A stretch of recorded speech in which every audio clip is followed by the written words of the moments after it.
Up a tab, so what that mean? I should suck it down.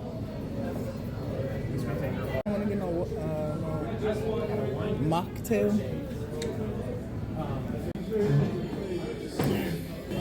We're sitting in the first row of a comedy show. We're in the first row of a comedy show. I don't know, folks. I don't know how this is gonna go. I don't know. I'm ready. We're right in the first row. So she's going to be calling out a table number. Pick a person at your table to represent. Nice and loud. Ask our panelists the questions. Questions could be anything. What would you do with $1 million? That kind of thing. Anything and everything. Nothing political. Nothing religious. But you're going to have a lot of fun. And then what happens is as these comedians answer your questions, they have to defend their answers, and it's up to you to ask. Here's the best part. Oh!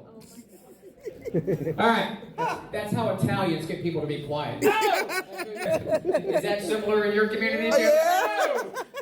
Yep. So what we do is we're asking questions, right? And then you get to answer follow-up questions, and we give out Santini's surprise sack of all these good Christmas goodies that you can either keep for yourself or re-gift.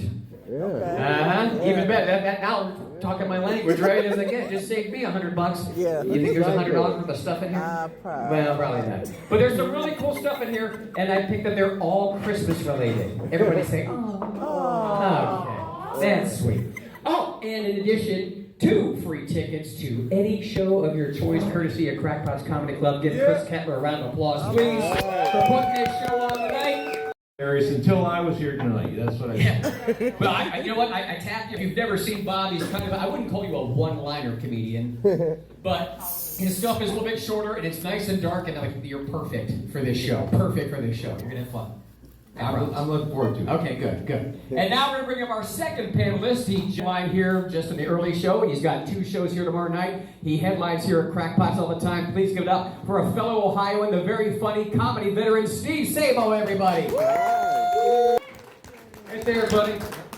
So, Steve, what is your beverage of choice? What do you got there? Oh, I'm just drinking Red Bull right now. At 10 o'clock at night? Oh, you're yes. going to have to, what, 6 a.m. now? Or? Yeah, I want to make my I think your mic's on. Is it not on? Oh, it wasn't on. There we go. I want to make my heart explode before the evening's up, so. Red Bull. Oh, and for the record, I'm actually not here tomorrow night. Forever helping each other, right? And now, last but not least, he took second place in the World Series of Comedy in Las Vegas this year. He is my co-headliner for New Year's Eve this year. He is your one-time defending champion. You saw him in the early show. Give it up for Michael Cheselka, everybody. Michael, you are the defending champion. You have the option to go first or defer and go last. I will defer. Okay, so let's see. So that would be, well, Bob's the new guy in the totem pole. Steve was your headliner. So Bob, you have to go first. Sorry, buddy. Is Die Hard a Christmas movie or not? And defend your answer. It takes place during Christmas, but no, it's just a shoot 'em up killer gangster movie. Not a Christmas movie. I agree. Right, not a Christmas. Not a Christmas movie. Okay. Steve? Yeah, Bob's wrong about that. It's 100% a Christmas movie, and I can tell you exactly why. I can tell you exactly why it's a Christmas movie, but the whole concept of the movie Die Hard would not exist if it wasn't for Christmas. He's from L.A. and he's flying to New York, right? Or the other way around. The opposite way, right? He would not be there if he wasn't visiting his kids for the holidays. That's number 1. Number 2, the only reason the police, in fact, they weren't there being able to deal with things, there's less police presence because of the holiday. Without Christmas being the main factor of that movie does not exist. It is a Christmas movie, beyond a shadow of a doubt. I didn't know Steve studied the whole movie. Did You be glad, motherfucker. I know that movie. you get the questions ahead of time? You read that like a fucking press conference. I've had this argument with people before, and I've argued about the movie Titanic as well, when people say that. That's not a Christmas movie. No, Titanic is not. No, I've argued that Billy Zane is the hero of that movie, and people think I'm fucking wrong, but he's the hero of fucking Titanic, and I can argue that to the end of the earth for another day. But Well, now I kind of want to know. Yeah. Okay, he wants to know. all right, I'll give you the briefest version of this. This guy, Billy Zane, takes his girl, his fiance, and her mom on the biggest boat in the world, the greatest boat that's ever existed, buys her as an engagement ring, the biggest necklace, biggest diamond that ever exists, And she's like, oh, whatever. Doesn't give a shit. She fucking hooks up with a hobo. Right. A fucking hobo. He stole the fucking A stowaway. the stowaway on the ship. Fucks him in his car. And he still goes out of his way to make sure she gets off the boat and the bitch jumps back the fuck off. Yeah. He's the hero of that movie. Yeah, but he also tried to look, hey, I have a kid, right? Well, you know, nobody's perfect. Using a kid as bait to get on the. But all those people went to meet their maker and get closer to God in some respect. Well, it's kind of Christmassy in that respect. That's a recon. That's a recon. I'm not saying Titanic is a Just Christmas because movie. people were screaming, oh, Jesus, doesn't mean it was a Christmas movie, all right? Ew. All right, so Michael, now it's to you. Is Die Hard a Christmas movie, yes or no? But you got to defend your answer. Well, most importantly, it doesn't hold a candle to Bad Santa. Oh, bad Santa. Yeah. That is a Christmas movie. One other person agrees. That's a Christmas. That's like In a 3%. sick, twisted way, it is. Because what you realize after sitting through Die Hard is when you see the lights and you see the time and all that stuff, and you weep and think about the real meaning of the true Christmas, and then you look at everything and everything that happened in that movie, and you realize how fucking far we have to go to recapture what Christmas is all about, and how far, you know, and how much work it was. And then you realize maybe the whole thing is just to point out that Jesus came here, died for our sins, and maybe he should just let us have them. Jesus Christ.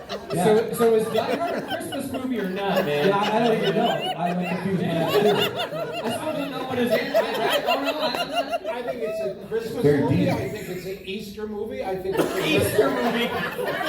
It's Wow. a Good Now we're Friday preaching. movie. It's a crucifixion movie. It's actually Good answer. Christ is the Passion of the John McClane. Which part did you weep at? What part was that? Here's a fun fact, though.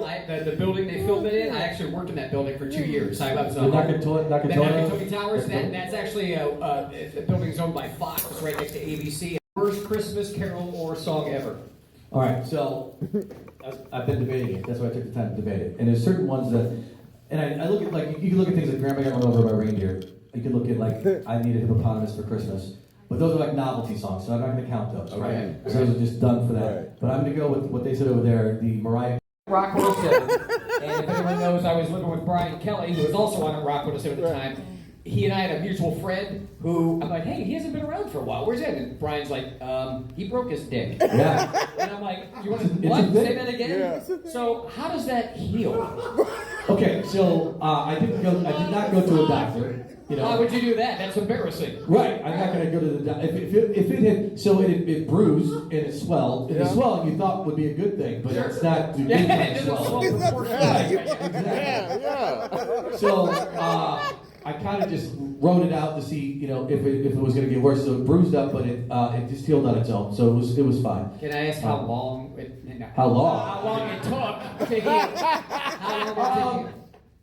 I'd say about a week. Were you terrified to have sex again after that? Yeah, I kind of was. Like I wouldn't let a girl get on top for the longest Oh time. God, yeah. no. Yeah, no. Yeah. You so, didn't have the bracelet with popsicle sticks or nothing like that? No, I The guys are over here building a fucking splint with popsicle sticks.